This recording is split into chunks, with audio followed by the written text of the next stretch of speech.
Mi socio de la cárcel encontró a mi familia. Quiere $500,000 o le contará mi secreto a mi esposa. Mi nombre real murió hace 10 años en una celda de la prisión federal de Lompoc. Ese nombre era Marco Varela. Ahora, para mi esposa Clara, para mis 2 hijas, Sofía y Emilia, y para cada alma en este tranquilo suburbio de Portland, Oregón, soy Daniel Flores. Y la vida de Daniel Flores es una obra de arte. Tengo 40 años. Mi rostro, según Clara, tiene las arrugas justas alrededor de los ojos, grabadas por una década de sonrisas genuinas. Nuestro matrimonio es la envidia silenciosa del vecindario, una unión forjada en la confianza, el respeto mutuo y los pequeños rituales que dan sentido a los días. El café que le preparo cada mañana, la forma en que ella me lee fragmentos de los libros que enseña en el instituto, el equipo que formamos en las reuniones de padres. Nuestra casa, con su jardín cuidado y el columpio que construí para las niñas, es el escenario tangible de esta felicidad. Pero es un escenario construido sobre un sumidero. La vida de Marco Varela fue una llamarada.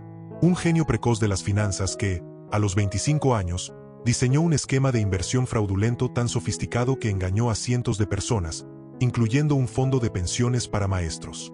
Era un crimen sin sangre, pero con víctimas reales que perdieron los ahorros de toda su vida. Cuando la pirámide se derrumbó, me convertí en el rostro de la codicia de una generación. Mi condena fue de 15 años. La prisión no me rehabilitó, me vació. Me despojó de mi arrogancia y la reemplazó con un miedo helado a la insignificancia. Cumplí 5 años por buena conducta y por delatar a peces más gordos. Al salir, con la ayuda de un antiguo contacto del mundo de la ciberseguridad al que le pagué mis últimos ahorros legítimos, Marco Varela fue borrado. Nació Daniel Flores, un hombre sin pasado, un lienzo en blanco. Me mudé al otro lado del país. Elegí la tecnología, un campo donde mi mente analítica podía prosperar sin la tentación de la especulación. Fundé una pequeña consultoría de TI. El crecimiento fue lento, honesto, orgánico. Todo lo que Marco Varela nunca fue. Conocí a Clara en una librería de segunda mano. Ella buscaba una primera edición de Cortázar. Yo me escondía del mundo. Su risa fue lo primero que me atrajo. Un sonido sin artificios. Me enamoré de su integridad, de la pasión con la que hablaba de sus alumnos, de la forma en que creía en la bondad inherente de las personas. Ella se enamoró de un hombre tranquilo, trabajador y, sobre todo, terriblemente honesto.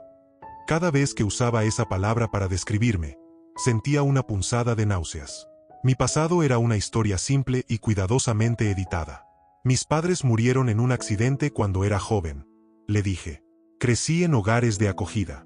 No tuve mucho, así que tuve que construirlo todo desde cero. Era una verdad a medias, la más peligrosa de las mentiras. Durante 10 años, la estructura se mantuvo firme. 10 años en los que el fantasma de Marco Varela se fue desvaneciendo hasta convertirse en un mal sueño. Hasta hace 6 semanas. Estaba en una conferencia de tecnología en Chicago, aceptando un premio menor para mi empresa. Un fotógrafo del evento me tomó una foto para el boletín de la industria. Una imagen inofensiva. Yo, Daniel Flores, sonriendo, sosteniendo una placa de cristal. La foto se publicó online. No le di importancia. Fue un error catastrófico. 3 días después, recibí un correo electrónico en mi cuenta de trabajo. El remitente era una cadena de letras y números sin sentido. El asunto era una sola palabra: Marco. Mi corazón se detuvo. Mis manos se enfriaron. Abrí el correo. Solo había una frase.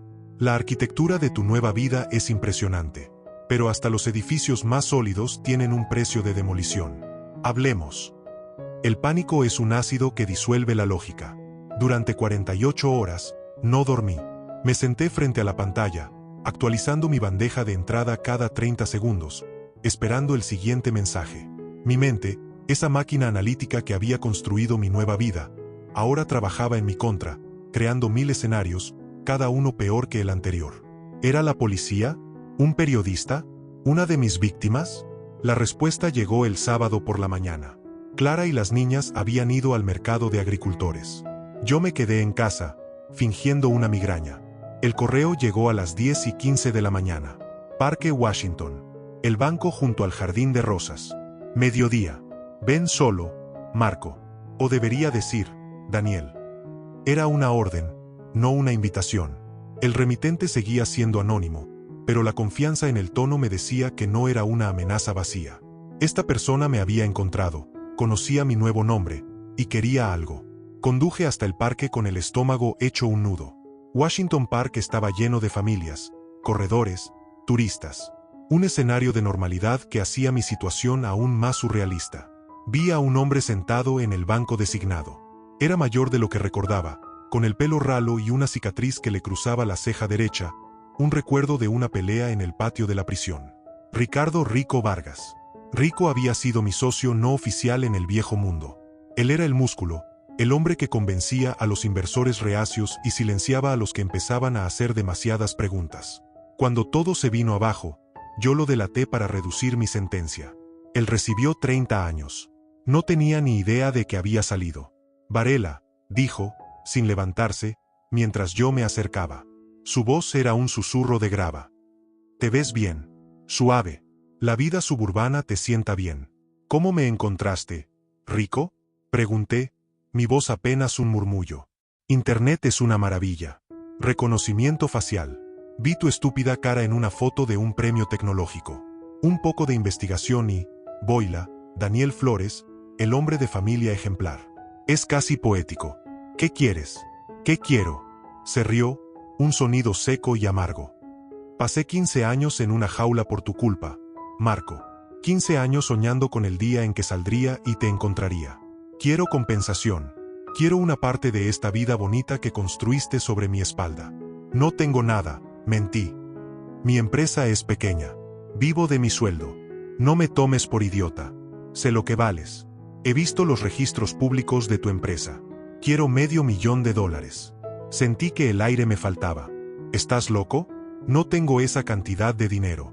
Entonces consíguela, dijo, su sonrisa desapareciendo. Tienes un mes. O tu adorable esposa, la maestra de literatura, recibirá un paquete muy interesante. Un expediente completo sobre la vida y crímenes de Marco Varela, con recortes de prensa y fotos de tus víctimas. Me pregunto qué capítulo de la gran novela americana sería ese. Se levantó y me dio una palmada en el hombro, un gesto que pretendía ser amistoso pero que se sintió como el toque de un carcelero. No intentes huir. No intentes ir a la policía. Ya no eres Marco Varela, el genio intocable. Eres Daniel Flores, un hombre con una esposa, 2 hijas y una hipoteca. Eres vulnerable. Y yo lo sé todo. Se fue, dejándome en el banco, rodeado de la belleza del jardín de rosas. Cada rosa, con sus espinas ocultas, parecía una metáfora de mi vida. Cuando volví a casa, Clara estaba en la cocina, preparando la comida. ¿Te sientes mejor, cariño?, preguntó, sonriéndome. Sí, mucho mejor, respondí, devolviéndole una sonrisa que se sentía como una máscara de yeso. Esa noche, mientras abrazaba a Clara en la cama, el calor de su cuerpo se sentía como un juicio. Ella se durmió con una confianza absoluta en el hombre que yacía a su lado. Yo me quedé despierto, escuchando su respiración, sintiéndome como un impostor, un fantasma que habitaba la vida de un hombre bueno. El dilema ya no era si mi pasado me encontraría. Era si debía destruir mi presente yo mismo, antes de que alguien más lo hiciera. Conseguir $500,000 para un hombre como Daniel Flores era imposible. Mi empresa era rentable, pero cada centavo estaba reinvertido o destinado a los fondos universitarios de mis hijas y a pagar nuestra hipoteca. Mis activos eran sólidos, pero ilíquidos. No tenía cuentas en paraísos fiscales ni fajos de billetes bajo el colchón. Marco Varela lo habría hecho, pero Daniel Flores era fiscalmente responsable. Mi primera semana fue una espiral de pánico y cálculos desesperados. Intenté solicitar un préstamo empresarial, pero el banco quería un plan de negocio detallado para una expansión que no existía. Me reí internamente. Necesito el dinero para pagar a un chantajista que amenaza con destruir mi vida. No era una línea de negocio que inspirara confianza. La presión me estaba cambiando. Me volví irritable, distraído. Durante la cena, mi mirada se perdía en la distancia. Dejé de escuchar las historias de Clara sobre sus alumnos. Dejé de jugar con mis hijas en el jardín. El fantasma de Rico Vargas se sentaba a la mesa con nosotros, invisible para todos menos para mí. Clara lo notó, por supuesto. Ella era una lectora experta, no solo de libros, sino de personas. Dani, ¿está todo bien en el trabajo?, me preguntó una noche, mientras lavábamos los platos. ¿Has estado en otro lugar últimamente? Es solo un proyecto grande, mucho estrés, dije, sin mirarla a los ojos. Un cliente importante con plazos imposibles. Era la primera mentira directa y significativa sobre mi estado emocional que le había dicho en 10 años. Se sintió como una traición. Sabes que puedes contarme lo que sea, ¿verdad? Insistió, su mano buscando la mía. Lo sé, mi amor. Es solo trabajo. Pasará pronto. Pero no pasó. La segunda semana, Rico subió la apuesta. Empezó a enviarme fotos. Fotos de mi casa, tomadas desde la calle. Una foto de Clara saliendo del supermercado. Una foto de Sofía y Emilia en el parque. No había ninguna amenaza explícita, solo las imágenes. El mensaje era claro: te estoy observando. Tu mundo es frágil. Y yo tengo el martillo. El miedo se convirtió en terror. Empecé a revisar compulsivamente las cerraduras por la noche. Instalé un nuevo sistema de seguridad, diciéndole a Clara que era por un aumento de robos en el vecindario. Ella me miró con una extraña mezcla de confusión y preocupación. ¿Robos? No he oído nada, dijo. Es mejor prevenir que curar. Respondí, mi voz demasiado aguda. Empecé a recurrir a las viejas habilidades de Marco. Hice un análisis de riesgos. Pagar a Rico era una solución temporal. Un chantajista nunca se detiene. Volvería a por más. Huir era imposible. Nos encontraría. La única opción era conseguir el dinero, y al mismo tiempo, buscar una forma de neutralizarlo. Me vi obligado a hacer algo que juré no volver a hacer. Usar mi conocimiento del lado oscuro del sistema financiero. Contacté a un antiguo conocido, un hacker financiero que ahora trabajaba como consultor de seguridad bajo un seudónimo. Le propuse un trato. Si me ayudaba a conseguir un préstamo rápido y creativo utilizando lagunas en el sistema de crédito digital, le daría un porcentaje. Estás jugando con fuego, Marco, me dijo por un chat encriptado. Me estoy quemando vivo, así que el fuego ya no me asusta, respondí. La operación era arriesgada. Implicaba la creación de activos digitales fantasma para inflar el valor de mi empresa y así asegurar un préstamo puente de una financiera online poco escrupulosa. Era fraude. Era el mismo tipo de engaño que me llevó a la cárcel, aunque a menor escala. Para salvar a Daniel Flores, tenía que resucitar a Marco Varela. El proceso me consumió. Pasaba las noches en mi estudio, tecleando, moviendo cifras, creando una ilusión de prosperidad. Clara empezó a dormir sola. La distancia entre nosotros se convirtió en un abismo. Un sábado, mientras estaba encerrado en mi oficina, Clara entró sin llamar. Tenía los ojos rojos. No sé quién eres últimamente, Daniel, dijo, su voz temblando. Te escondes en esta habitación. Mientes sobre dónde estás. Hay una frialdad en ti que nunca había visto. ¿Hay otra mujer? La pregunta me golpeó como un puñetazo. La ironía era brutal. Estaba destruyendo mi matrimonio para intentar salvarlo. No, Clara, por Dios, no. Nunca, dije, acercándome a ella. Ella retrocedió. Entonces, ¿qué es? Porque el hombre del que me enamoré no me mentiría. Y tú, Daniel, me estás mintiendo cada vez que respiras. Se fue, cerrando la puerta detrás de ella. Me quedé en medio de la habitación, rodeado de los monitores que mostraban mis crímenes digitales. La primera grieta se había convertido en una fractura. Y me di cuenta de que, incluso si lograba detener a Rico, quizás ya era demasiado tarde para salvar lo que más me importaba. El préstamo fraudulento fue aprobado. $500,000 apareció en una cuenta offshore que abrí para la ocasión. Sentí una oleada de alivio nauseabundo. Tenía el dinero. Tenía un respiro. Pero el precio fue mi alma. Cada noche, al mirarme en el espejo, ya no veía a Daniel Flores, el padre de familia. Veía los ojos calculadores y fríos de Marco Varela. Llamé a Rico desde un teléfono de prepago. Tengo tu dinero. ¿Dónde y cómo? Paciencia, Marquito. No tan rápido. El dinero es solo el principio. Ahora vamos a hablar de los intereses. Mi sangre se heló. ¿De qué estás hablando? El trato era $500,000. El trato ha cambiado. Me he dado cuenta de que no quiero tu dinero. Quiero tu habilidad. Hay un pequeño fondo de cobertura, vulnerable. Necesito que diseñes una estrategia para hundirlo y transferir los activos. Tú haces el trabajo, yo me llevo el botín. Y a cambio, tu secreto sigue a salvo. Era mi peor pesadilla. No solo quería mi dinero, quería convertirme de nuevo en lo que era. Quería que volviera a ser su socio. No lo haré, Rico. Se acabó. ¿Se acabó? Su risa fue un veneno por el teléfono. Nada se acaba hasta que yo lo diga. Si no colaboras, el próximo paquete que recibirá tu esposa no serán solo recortes de periódico. Será una visita personal, para explicarle a tus hijas quién es realmente su papi. Colgó. Me quedé temblando, sosteniendo un teléfono inútil. Estaba atrapado. Pagarle no era una opción. Negarme era arriesgar a mi familia. La única salida era una que me aterraba. Tenía que enfrentarme a él. Pero Daniel Flores no sabía cómo hacerlo. Solo Marco Varela lo sabía. La transformación fue gradual, pero total. Empecé a pensar como mi antiguo yo. Analicé a Rico. Era impulsivo, codicioso y excesivamente confiado.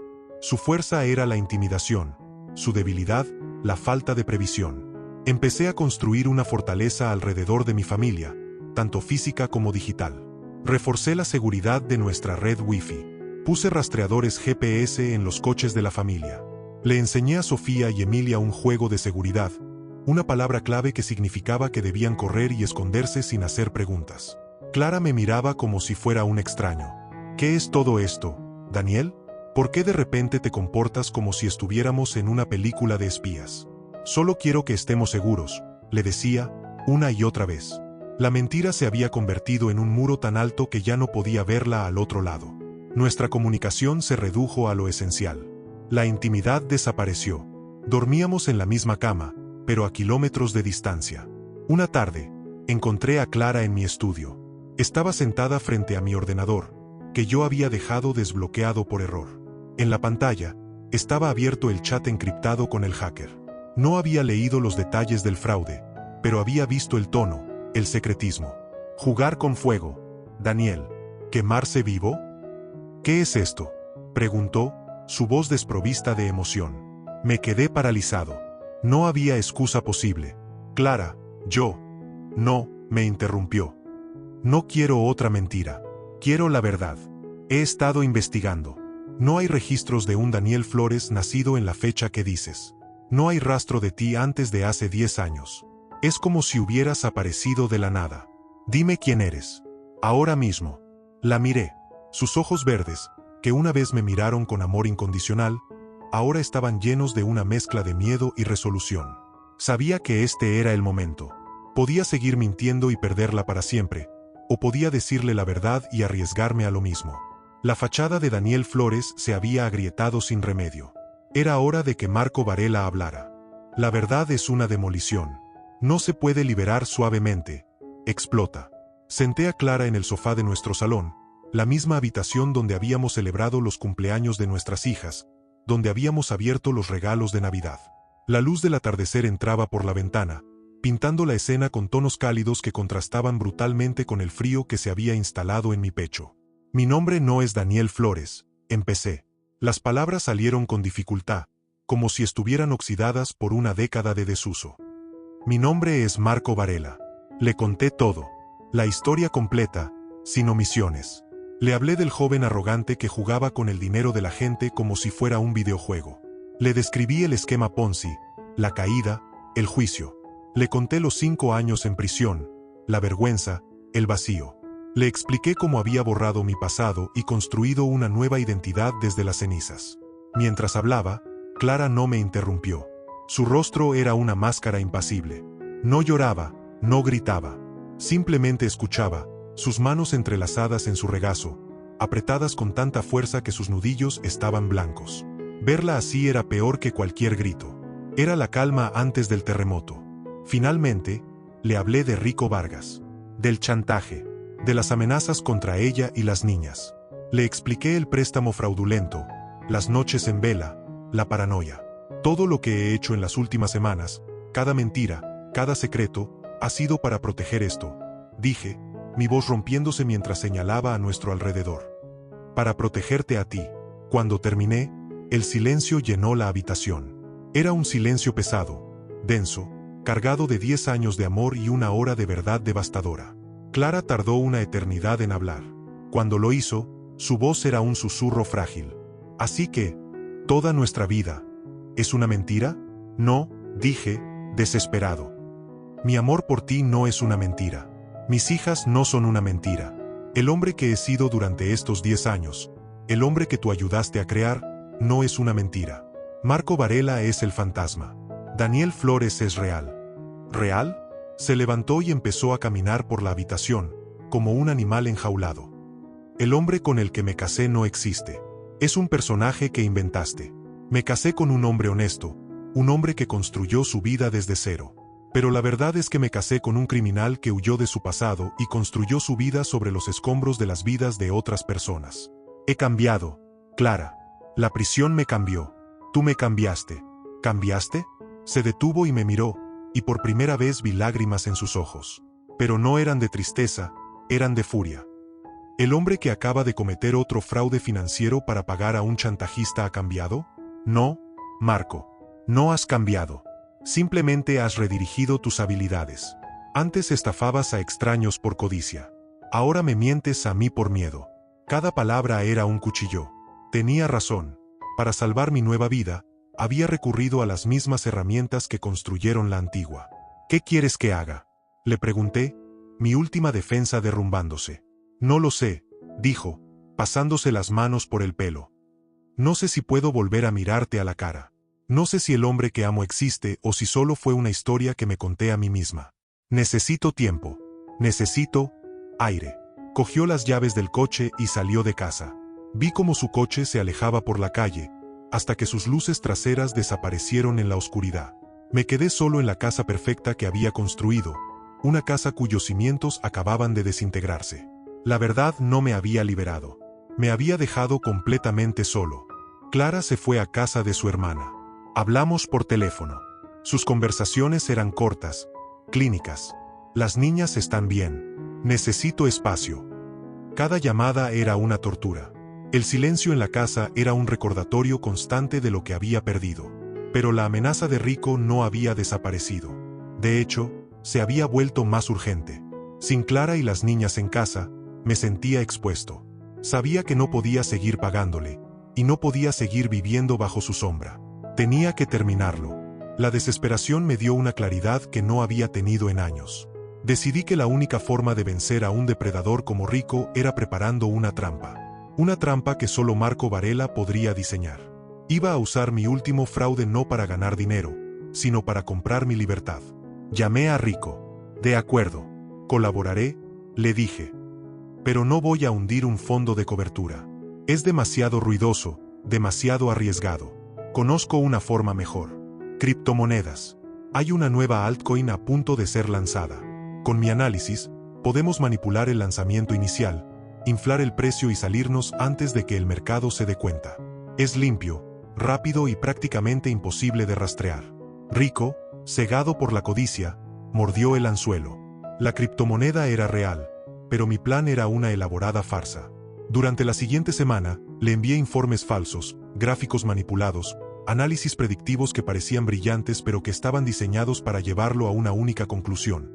Tenía que invertir todo su dinero, incluido el $500,000 que le había pagado, en esa moneda en una fecha y hora específicas. Mientras tanto, contacté al FBI. Usando un correo electrónico anónimo y un servicio de voz distorsionada, me presenté como un informante con conocimiento de un esquema de fraude financiero a punto de ocurrir. Les di el nombre de Rico Vargas, su historial y los detalles de la transacción de criptomonedas. No di mi nombre. Les dije que Rico planeaba usar una billetera digital específica para la transferencia. La billetera digital era la clave de la trampa. Era una billetera que yo controlaba, diseñada con una vulnerabilidad de seguridad que solo yo conocía. Cuando Rico transfiriera su dinero a esa billetera para comprar la altcoin, los fondos quedarían congelados durante 60 segundos, tiempo suficiente para que el FBI pudiera rastrear la transacción hasta su origen y triangular su ubicación. La noche de la operación, estaba en mi estudio, rodeado de monitores. Me sentía como en mis viejos tiempos en Wall Street, con la adrenalina recorriendo mis venas. Pero esta vez, el objetivo no era la riqueza, sino la redención. Hablé con Rico por el chat encriptado. Es ahora, Rico. El mercado está a punto de abrirse. Tienes que mover los fondos a la billetera de transición. ¿Estás seguro de esto, Marco? Es el mejor plan que he diseñado en mi vida, le dije. Y, por una vez, no estaba mintiendo. Vi en mi pantalla cómo los fondos de Rico, mi propio dinero manchado, se transferían a la billetera trampa. En el mismo instante, envié la alerta final al FBI. La transacción está en curso.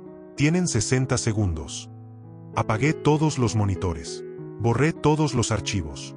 Destruí el teléfono de prepago. Marco Varela había realizado su último trabajo. Me senté en la oscuridad, escuchando el silencio. No sabía si mi plan funcionaría. No sabía si el FBI atraparía a Rico.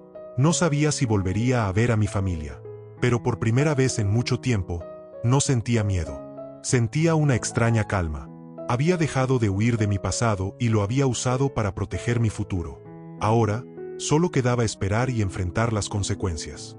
La llamada llegó a la mañana siguiente. Era un número desconocido. Contesté con el corazón en la garganta. «¿Señor Flores?», dijo una voz grave y oficial. «Soy el agente especial Markson del FBI. Nos gustaría hacerle algunas preguntas». Me reuní con ellos en una cafetería anónima. Eran dos hombres de traje que no sonreían. Anoche, arrestamos a un hombre llamado Ricardo Vargas mientras intentaba llevar a cabo un fraude con criptomonedas, dijo Markson. Lo interesante es que, durante su interrogatorio, no paraba de gritar un nombre, Marco Varela. Un nombre que, según nuestros archivos, pertenece a un estafador financiero que fue liberado hace 10 años. ¿Le suena de algo? Lo miré fijamente. Podía negarlo. Podía seguir siendo Daniel Flores. Pero ya estaba cansado de las mentiras. Sí, dije. Me suena.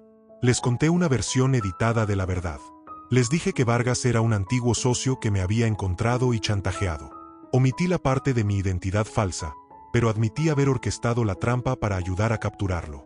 Les entregué todas las pruebas del chantaje, las fotos, los mensajes. Me presenté como una víctima que había decidido contraatacar. El agente Markson me escuchó en silencio. Su colaboración anónima fue crucial, señor Flores. Y sus pruebas contra Vargas son sólidas. Él va a pasar mucho tiempo en la cárcel. En cuanto a usted, ha operado en una zona legalmente gris. Pero dada su cooperación, y el hecho de que era víctima de extorsión, la Fiscalía ha decidido no presentar cargos. Le aconsejamos que sea más cuidadoso con la gente con la que se relaciona. Salí de la cafetería sintiéndome extrañamente vacío. Había ganado. Rico estaba fuera de mi vida para siempre. Era libre. Pero, ¿libre para qué? Conduje hasta la casa de la hermana de Clara. Me senté en el coche, al otro lado de la calle, durante casi una hora. Vi a mis hijas jugar en el jardín. Se reían, ajenas al terremoto que había sacudido sus vidas. Luego, vi a Clara salir al porche. Me vio. Nuestras miradas se cruzaron a través del parabrisas. Después de un momento que pareció una eternidad, levantó el teléfono. El mío vibró. Las niñas te echan de menos. Era una invitación. Una puerta entreabierta. Crucé la calle y subí los escalones del porche. Nos quedamos frente a frente, en un silencio incómodo. Está hecho, le dije. Se ha acabado. Ella asintió, sin apartar la vista de mis ojos. ¿Y ahora qué, Marco? ¿O Daniel? No lo sé, respondí con una honestidad brutal. Pero quiero averiguarlo. Contigo. Si me dejas. Construiste nuestra vida sobre una mentira, dijo, su voz suave pero firme. Lo sé, y lo siento más de lo que las palabras pueden expresar. Pero el amor que siento por ti, el hombre que quiero ser a tu lado, nunca fue falso. Déjame demostrártelo. Déjame construir algo nuevo. Esta vez, sobre la verdad. Sin secretos. Ella no respondió. Simplemente se quedó allí, estudiándome, buscando en mi rostro al hombre del que se había enamorado, y al criminal que había descubierto. El futuro de nuestra familia pendía de su decisión, en el frágil espacio que hay entre una verdad devastadora y la posibilidad del perdón. Clara no me pidió que me fuera. Tampoco me pidió que me quedara. Simplemente dijo, las niñas tienen hambre. Entramos. La cena fue la más extraña de mi vida. Mis hijas me contaron su día, felices de tenerme allí. Yo respondía, consciente de la mirada de Clara sobre mí, una mirada que analizaba cada palabra, cada gesto. Esa noche, dormí en el sofá. No hubo discusión. Fue un acuerdo tácito. Yo había violado la santidad de nuestro dormitorio, y tenía que ganarme el derecho a volver. Las semanas que siguieron fueron un lento y doloroso proceso de reconstrucción. No volvimos a la normalidad. La vieja normalidad se había ido para siempre. Estábamos construyendo algo nuevo, desde cero. Clara insistió en la honestidad absoluta. Me hizo preguntas difíciles. sobre mis víctimas, sobre la cárcel, sobre cada mentira que le había dicho. Cada respuesta era como arrancar una venda. Doloroso, pero necesario. Le di acceso a todas mis cuentas, a mis correos, a mi teléfono. No porque ella lo exigiera, sino porque yo lo necesitaba. Necesitaba que viera que ya no había puertas cerradas, ni rincones oscuros. Mi vida era una casa de cristal. Vendí mi empresa. No podía seguir en un mundo que, aunque legal, se basaba en la percepción y la imagen. Usé parte del dinero para crear un fondo de restitución anónimo para las víctimas de Marco Varela. Era un gesto simbólico, lo sabía. No podía devolverles sus vidas, pero podía reconocer mi deuda. Empecé a trabajar como profesor de informática en un instituto comunitario. El sueldo era una fracción de lo que ganaba antes, pero por primera vez en mi vida, sentía que mi trabajo tenía un propósito honesto. Clara y yo empezamos a ir a terapia de pareja. En esas sesiones, aprendí que su dolor no venía solo de la mentira, sino de haber dudado de su propia intuición. Sentía que algo estaba mal, me dijo una vez, pero te quería tanto que me convencí a mí misma de que estaba equivocada. La confianza no volvió de la noche a la mañana. Se reconstruyó ladrillo a ladrillo. Con cada vez que le contaba una verdad incómoda sobre mi día. Con cada vez que ella me miraba y veía no a Marco ni a Daniel, sino a un hombre que luchaba por ser digno de su amor. Una noche, 6 meses después de la confesión, estaba en el sofá, leyendo. Clara bajó las escaleras. Se sentó a mi lado, en silencio. Después de un rato, apoyó la cabeza en mi hombro. No dijo nada, pero su gesto lo dijo todo. Era el primer ladrillo, colocado con cuidado sobre unos cimientos nuevos y frágiles. No sé si algún día nuestra nueva casa será tan cómoda como la antigua. Las cicatrices permanecen. A veces, en mitad de la noche, todavía me despierto con el miedo de que todo sea una ilusión. Pero entonces siento la respiración tranquila de Clara a mi lado, y sé que esto es real. Mi nombre es Marco Varela. También es Daniel Flores. Soy un exconvicto y un padre de familia. Soy un mentiroso y un hombre que ahora vive por la verdad. Soy la suma de todas mis partes, las oscuras y las luminosas. Y estoy aprendiendo, día a día, a vivir con ambas. Nuestra historia no es un cuento de hadas. Es algo mucho más valioso. Es real.